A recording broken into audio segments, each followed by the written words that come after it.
Betty had a fall last month and spent a few weeks in hospital. Now her son and daughter-in-law are looking at their residential aged care options as she is no longer safe to be at home alone. Betty and her daughter-in-law Claire start to make a checklist of what they need to do from a financial perspective. The first place they looked was the internet.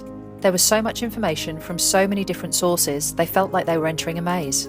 The first thing Claire did was call My Aged Care, the Australian government website, and get Betty assessed by the regional assessment team.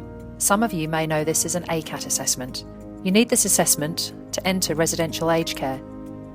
They also found a centre that Betty was happy with, close to family, friends and her local community. Now Betty has been assessed and they found a centre that suits them, they begin to look at the costs associated with residential aged care. They start by visiting Centrelink and completing the application form named Income and Asset Test SA369. Until they complete this application form, the cost for accommodation will be charged at the highest rate. So, this is one of the first and most important forms Betty and her family will fill in. Once assessed, there are 3 options that Betty can choose from to cover her new accommodation costs. One is called a refundable accommodation deposit, a RAD, which is a fully refundable lump sum. The other is a daily accommodation payment, a DAP, which is simply the lump sum converted to a daily payment, or you can have a combination of the two. Before a decision is made whether to pay a RAD, DAP or a combination, these are some of the things that Betty and her family considered. What are the consequences of an asset and income test? What is the impact on my pension? What needs to be sold?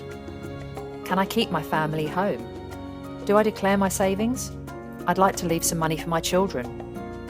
The other consideration is the cost for care. This is called a daily care fee, and it's additional to the accommodation cost. Everybody that enters residential aged care is eligible to pay a daily care fee, and this fee is set by the government. There are 2 parts to the daily care fee, a basic amount and a means-tested co-contribution. When working out the care fee, your income test and asset test will be taken into consideration, and it will determine the most appropriate means of funding for your care.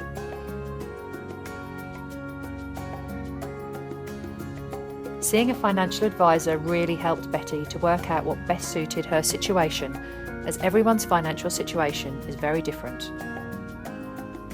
The government provided support for Betty based on the income and asset test she completed with Centrelink. The process that seemed complicated at first was made easier by a few simple steps. Getting an ACAT assessment, finding a residential aged care centre that you like, booking an appointment or speaking with Centrelink, and getting sound financial advice. Betty has settled into her new home, and her family are happy that all the decisions they made were the right ones.